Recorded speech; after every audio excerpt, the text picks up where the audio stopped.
আচ্ছা দাদু, ঘুমের মধ্যে যখন হাঁটো তখন কিচ্ছু বুঝতে পারো না? না না রে, কিচ্ছু বুঝতে পারি না। আরে বাবা, বুঝতে পারলে কি আর নরম বিছানা ছেড়ে মেঠো রাস্তায় ঘুরে বেড়াই? এই গুলটে, এসব কথা বলে দাদুকে আর ব্যতিব্যস্ত করিস না তো। দেখো দাদু, কদিনের মধ্যেই তুমি একেবারে ভালো হয়ে যাবে। বলছিস? হ্যাঁ বলছি, বৈদ্যমশাই ওষুধ দিয়েছেন। কদিন এই ওষুধ খেলেই তুমি আবার আগের মতো হয়ে যাবে। তখন আবার নাক ডাকিয়ে ঘুমোবে।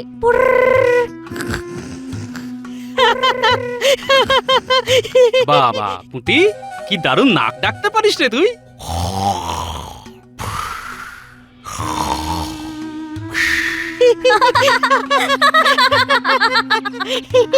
কিরে, সকলে মিলে দাদুকে নিয়ে হাসি মশকরা করলেই চলবে নাকি?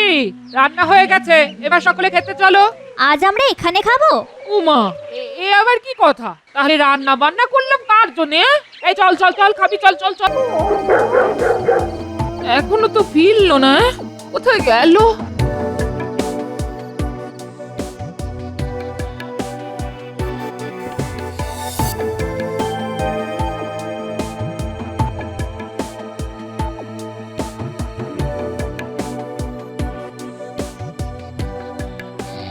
এ আবার কিরকম ম্যাডাম?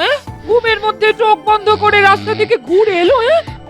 যাক বাবা, রাতের বেলা এসব নিয়ে আর চেঁচামেচি করে লাভ নেই।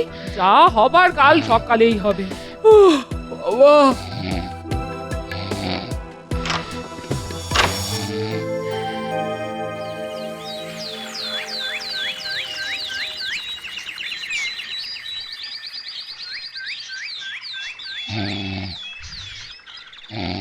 এই আই আই আই, ওঠো ওঠো ওঠো তো। এই ভোরবেলায় ধাক্কা মারছো কেন? শিগগির ওঠো, তোমার সঙ্গে আমার কথা আছে, ওঠো। ধুত্তেরি, ভোরবেলায় ঘুম ভাঙিয়ে বলছে কথা আছে। বলো, কি কথা? বলি, কাল রাতের বেলা ঘরের দরজা খুলে কোথায় গিয়েছিলে? রাতের বেলা ঘরের দরজা খুলে? এইসব কি বলছো বলো তো তুমি? তোমার কি মাথা খারাপ হয়ে গেছে? কাল রাতে ঘরের বাইরে যাওনি? না, যাইনি। তাহলে তোমার পায়ে কাদা এলো কি করে? এই দেখো দেখো দেখো দেখো, নিজের চোখে দেখো। তাই তো, পায়ে কাদা এলো কি করে? প্রতিদিনকার মতো কালও তো পা ধুয়ে শুয়েছিলাম। তাহলে তুমি বলো, বাইরে যদি না যাবে তাহলে পা ভর্তি কাদা কেন? তাই তো, পা ভর্তি কাদা কেন? সে তো তুমি বলবে। কোথা থেকে পা ভর্তি কাদা নিয়ে এলে? সত্যি বলছি গিন্নি, মাথায় কিছুই ঢুকছে না। হায় হায় হায়, এ কি হলো? তবে নিশির ডাক! হায় ভগবান, আমার কপালে আবার কি উপদ্রব শুরু হলো? হায় গিন্নি হায় বলছে ঘর থেকে এ কি বেরিয়ে হলো? গিয়েছিলাম, নিজের চোখে দেখছি পায়ে কাদা। ধুত্তুরি, এসব যে কি হচ্ছে!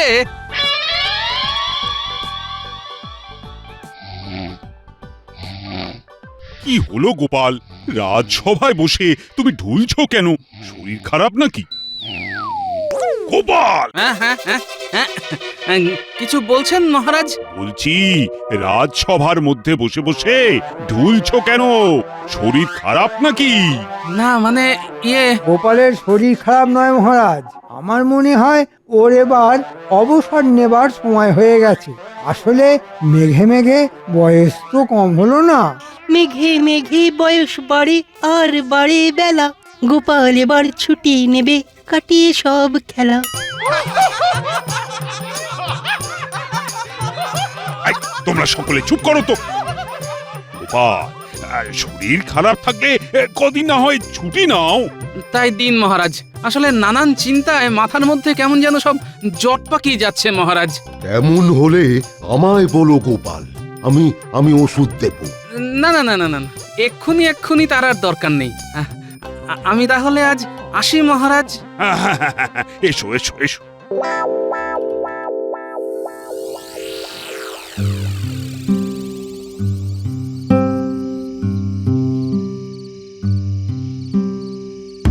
আরে, এত রাতে গোপাল দাদা এখানে কেন?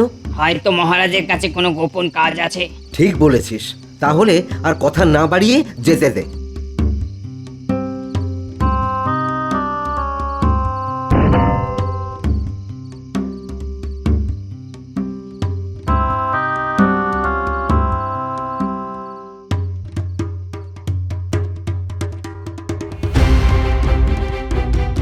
এ কি, মানুষটা যে আজকেও নেই! হায় হায় হায়, ভেবেছিলাম রাত থেকে ওকে পাহারা দেবো আর কখন যে এই পোড়া ঘুমে মরার মতো ঘুমিয়ে পড়েছিলাম। উত্তরি, কিন্তু কিন্তু মানুষটা গেল কোথায়?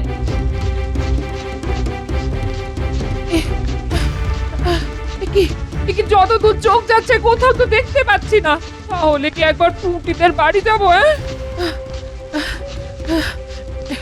এই বলি পুটির মা, ও পুটির মা, পুটির মা। এ কি দিদি, এত রাতে তুমি? কোনো বিপদ আপদ হয়েছে নাকি?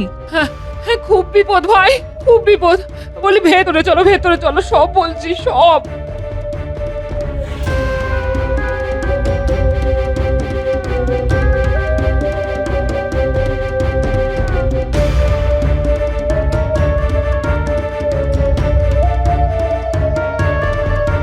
কে কে কে ওখানে?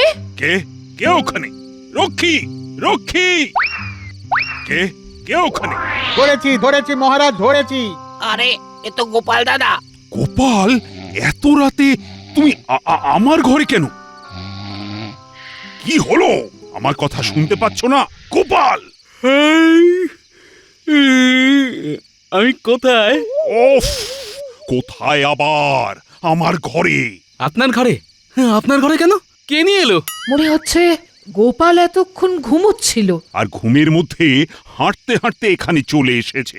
শোনো, গোপালকে ওর বাড়ি পৌঁছে দিয়ে এসো। চলো চলো গোপাল দাদা, তোমাকে বাড়িতে পৌঁছে দিয়ে আসি, চলো। তাই চলো ভাই, বড্ড ঘুম পাচ্ছে।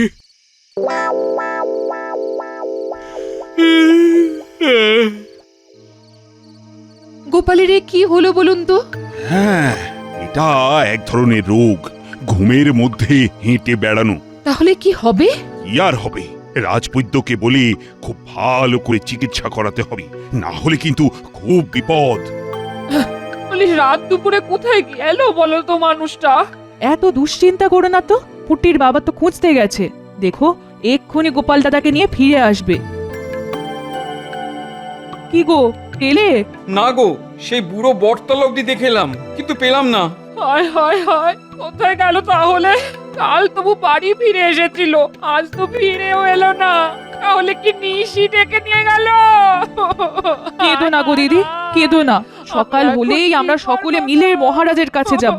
হায় হায় হায়, এ কি তোমরা কোথায় পেলে কে? ঘুমের মধ্যে হাঁটতে হাঁটতে গোপাল দাদা রাজবাড়িতে চলে গিয়ে সোজা মহারাজের ঘরের মধ্যে ঢুকে পড়েছিল। মা, এ কি সর্বনেশে কথা গো? হ্যাঁ গা, এ কি করছো তুমি? আমি কিছু জানি না, খুব ঘুম পাচ্ছে, আমি এখন ঘুমোবো। যাও দিদি, গোপাল দাদাকে নিয়ে গিয়ে শুইয়ে দাও। এত এত চিন্তা হচ্ছে না? অমন সুস্থ সবল হাসি খুশি মানুষটার কি যে হলো! এই জন্যই বলে মহারাজ, চিরকাল কাহারও সমান নাহি যায়। এই, তুমি চুপ করো তো মন্ত্রী। আমি মরছি গোপালের চিন্তায়, আর তুমি কিনা কথার মধ্যে ফুট কাটছো। এই যে গোপালকে কেমন দেখে এলে রাজবৈদ্য? তেমন ভয়ের কোনো কারণ নেই মহারাজ। কি বলছো কি রাজবৈদ্য? ভয়ের কারণ নেই? গোপাল তো ঘুমের মধ্যে হাঁটছে, কাল মহারাজের শোবার ঘরে অবধি ঢুকে পড়েছিল, এর পরেও বলছো ভয়ের কারণ নেই? না, নেই মহারাজ। কিছু কিছু মানুষের ওই ভেতরে মাঝে মধ্যে এই রকম উপসর্গ দেখা যায়, তবে চিকিৎসায় ভালো হয়ে যায়। ও, গোপাল তাহলে ভালো হয়ে যাবে বলছো? অবশ্যই হবে মহারাজ। আমি ওষুধ দিয়ে এসেছি, কটা দিন যাক, একটু ওই বিশ্রাম নিক, তারপর দেখাই যাক না কি হয় না হয়। হ্যাঁ বাবা, ভালো হলেই ভালো হয়। গোপাল হাঁটছে ঘুমের মধ্যে, ভাবতে কেমন লাগে। গোপাল যদি সুস্থ না হয় তাহলে রাজসভার কি হবে? একেবারে ঠিক কথা বলেছ সভাকবি। গোপাল সুস্থ না হলে তো রাজসভার একেবারে 12টা বেজে যাবে। আপনি এত চিন্তা করবেন না মহারাজ, ব্যারামের কারণে গোপাল না এলো রাজসভা ঠিক চলে যাবে। আরে বাবা, আমি আছি কি করতে। হ্যাঁ, তুমি যে কি করতে আছো সেটা আমি যে এখনো বুঝে উঠতে পারিনি। কিছু বললেন মহারাজ? বলছি, আজ আমার মন মেজাজ খুব একটা ভালো নেই, তাই রাজসভা আজকের মতো শেষ। তোমরা এখন আসতে পারো। আরেকটা কথা, গোপালের এই ব্যামোর কথা আবার যেন রাজ্যবাসীর মধ্যে রটিয়ে বসো না। মহারাজ বারণ করলেন বটে, কিন্তু গোপালের এই ব্যারামের কথাটা কায়দা করে সারা রাজ্যে প্রচার করে দিতে হবে। আরে দোকানে তো বেশ ভিড়, তাহলে এটাই হবে উপযুক্ত জায়গা। কি মন্ত্রীমশাই, কিছু দেব নাকি? নেবার তো ইচ্ছে ছিল, কিন্তু মনটা আজ বড্ড খারাপ, তাই কিছু নিতে মন চাইছে না। কেন, মন খারাপের আবার কি হলো? আর বলো না, গোপালকে তো বুতে পেয়েছে। সে তো ঘুমের মধ্যে হাঁটতে হাঁটতে ঘর থেকে বেরিয়ে যাচ্ছে। তার মানে অতি সাংঘাতিক। এই তো কাল রাতে রাজবাড়ির ফটক পেরিয়ে সোজা মহারাজের শোবার ঘরে ঢুকে পড়েছিল। তারপর তো ঘুমন্ত মহারাজের গলা অবধি টিপে দিতে গিয়েছিল। ওরে বাবা, হ্যাঁ, এরপর তো ওই রাত বিরেতে ঘুমের মধ্যে ওই আশেপাশের বাড়িতে নানান অত্যাচার শুরু করে দেবে। হ্যাঁ, ভাবলেই তো ভয় হচ্ছে। গোপালের এই ব্যারামটা নিয়ে শুরু হবে আমার নতুন খেলা। তাই তো বলছি, মনটা বড্ড খারাপ। যাই গো যাই, যা শুনলে তা নিয়ে আবার পাঁচ কান করো না যেন। মনে রাখবে, মহারাজ কিন্তু এসব কথা আলোচনা করতে মানা করে দিয়েছেন। আচ্ছা দাদু, ঘুমের মধ্যে যখন হাঁটো তখন কিচ্ছু বুঝতে পারো না? না না রে, কিচ্ছু বুঝতে পারি না। আরে বাবা, বুঝতে পারলে কি আর নরম বিছানা ছেড়ে মেঠো রাস্তায় ঘুরে বেড়াই? এই গুলটে, এসব কথা বলে দাদুকে আর ব্যতিব্যস্ত করিস না তো। দেখো দাদু, কদিনের মধ্যেই তুমি একেবারে ভালো হয়ে যাবে। বলছিস? হ্যাঁ বলছি, বৈদ্যমশাই ওষুধ দিয়েছেন।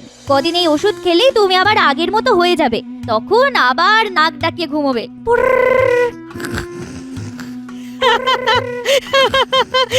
বাবা পুঁটি, কি দারুণ নাক ডাকতে পারিস রে তুই।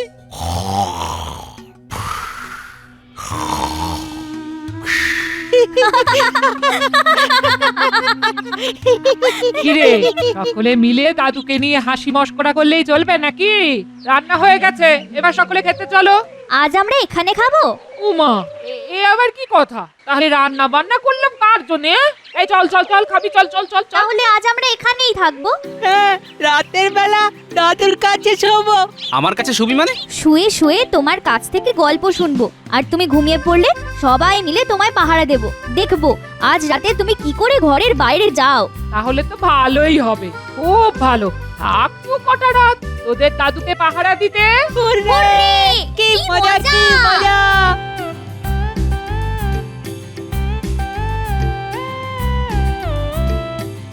আহা আহা, কি আনন্দ, কি আনন্দ!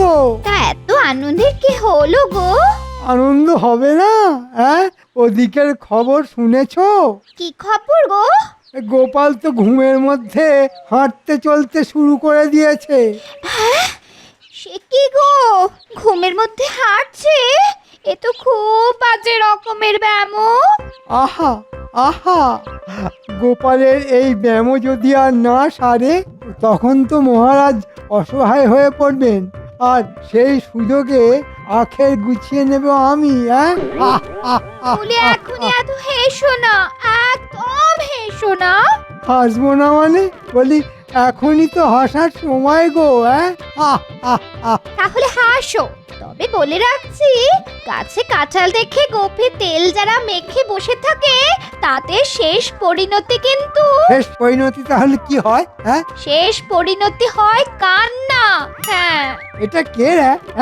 এটা বউ না বলতা? শুধু কামড়ায়, শুধু কামড়ায়। ধুর তোর। তবে আমিও ছাড়বার পাত্র নয়। এমন ফোন দিয়ে আঁটবো না, গোপালকে একেবারে কৃষ্ণনগর ছাড়া করে ছাড়বো।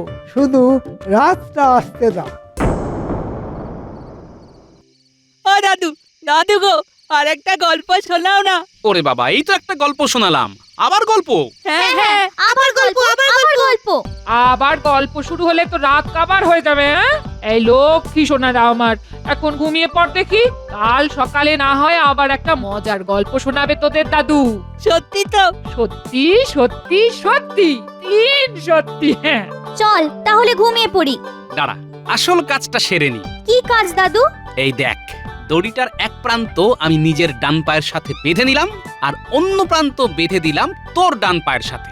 এটা করে কি হবে দাদু? বুঝতে পারলি না? যদি তোরা সকলে ঘুমিয়ে পড়িস, আর আমি যদি গত কদিনের মতো ঘরের দরজা খুলে বাইরে বেরিয়ে যেতে চাই। বুঝতে পেরেছি। অমনি তোমার পায়ে বাঁধা দড়ির টান পড়বে আমার পায়ে, আর আমি অমনি খপাত করে চেপে ধরবি আমায়। কিরে, বুদ্ধিটা কেমন? এই না হলে গোপাল দাদু। আয় তাহলে সকলে মিলে নিদ্রা দেবীর আরাধনা করি। বালতির এই ময়লাগুলো আজ রাতে আশেপাশের বাড়িগুলোর দোরগোড়ায় ঢেলে দেব। হ্যাঁ, কাল সকালে তাহলে একেবারে হইচই পড়ে যাবে। সকলে ভাববে ঘুমের মধ্যে গোপালই এসব করেছে। তারপর ওদের উস্কে দেওয়ার জন্য তো আমি আছি। হ্যাঁ, যা জমবে না ব্যাপারটা।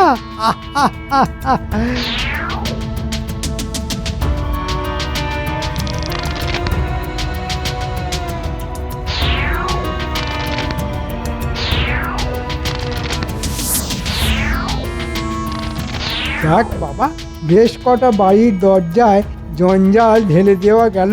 এখন কি করি, এখন কি করি, আবার কি করি? বাহ, কি সুন্দর ফুলের বাগান।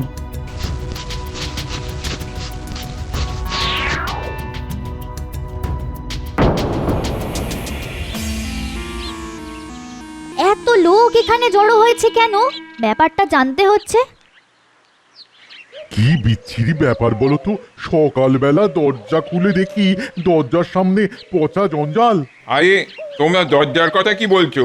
আমার দরজা খুলেও তো ওই একই অবস্থা। মাছের কাঁটা, মাংসের হাড় সব পড়ে আছে। ছি ছি ছি ছি ছি, সাত সকালে নিজের হাতে ওই জঞ্জাল পরিষ্কার করতে হলো আমায়। জানো, আমার সাধের বাগানটা একেবারে তছনছ করে দিয়ে গেছে। অমন সুন্দর ফুল গাছগুলো একেবারে ভেঙে চুরে মাটিতে শুয়ে পড়েছে। আচ্ছা, এসব কে করতে বলো তো? আমার মনে হয় ঘুমের মধ্যে গোপালই এসব অপকর্ম করে বেড়াচ্ছে। তাহলে তো মহারাজের কাছে গিয়ে গোপালের নামে নালিশ করতে হয়। যাক, উস্কানোর প্রাথমিক কাজটা হয়ে গেল।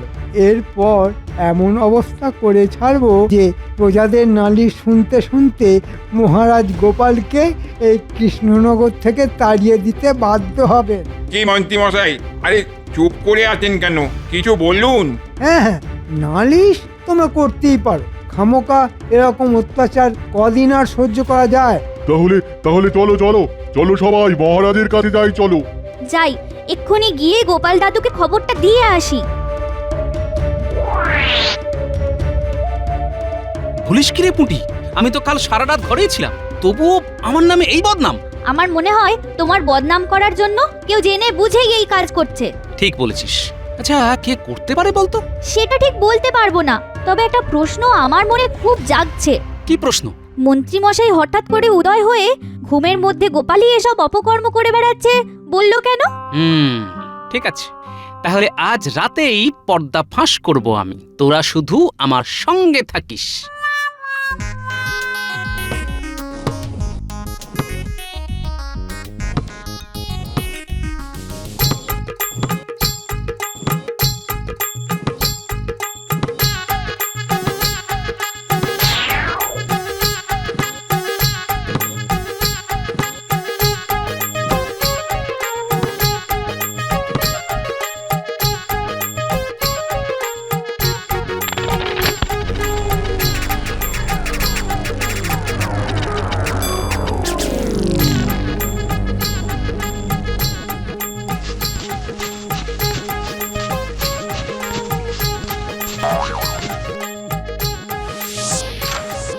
সকালে লোকেদের কাছ থেকে নালিশ শুনে মহারাজ খুব বিরক্ত হয়েছেন। আজ রাতেও এই কাণ্ড ঘটলে মহারাজ খুব রেগে গিয়ে গোপালকে কৃষ্ণনগর থেকে ঠিক তাড়িয়ে দেবেন। আর গোপাল বিদে হলে মহারাজের মাথার উপর লাঠি ঘোরাবো আমি। হ্যাঁ,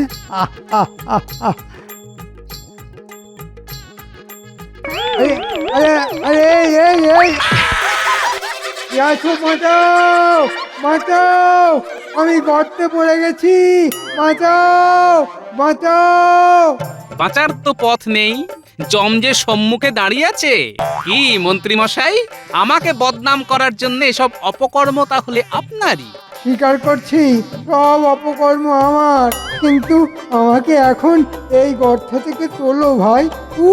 ওরে বাবা রে, পায়ে যে খুব লেগেছে। ওরে বাবা রে। এত তাড়াতাড়ি আপনাকে ছেড়ে দেব? কিরে তোরা কি বলিস? মোটেই না। কাল ভোর হতেই সকলকে ডেকে এনে দেখাবো। হ্যাঁ, হ্যাঁ। দেখো দেখো দেখো, সকলকে ধোঁকা দেবার জন্য আবার আবার গোপাল দাদার মতো সাজা হয়েছে। হ্যাঁ, কিন্তু বেটা চামচিকেটা জানে না এরকম সুটকো চেহারা নিয়ে গোপাল ভাঁড় হওয়া যায় না। মার মার মার মার বেটাকে মার, ঢিল মার ঢিল মার। ওরে বাবা রে, ওরে আর মারিস নি রে বাবা, আর মারলে আমি যে অক্কা হয়ে যাব। মহারাজ, ও মহারাজ, কোথায় আপনি? আপনি এসে আমার বাঁচান মহারাজ, বাঁচান। তোমাকে বাঁচাতে আমার বই গেছে। তুমি যেমন শয়তান, তেমন উপযুক্ত তোমার শাস্তি হচ্ছে। কি বলো গোপাল? হ্যাঁ, সে আর বলতে।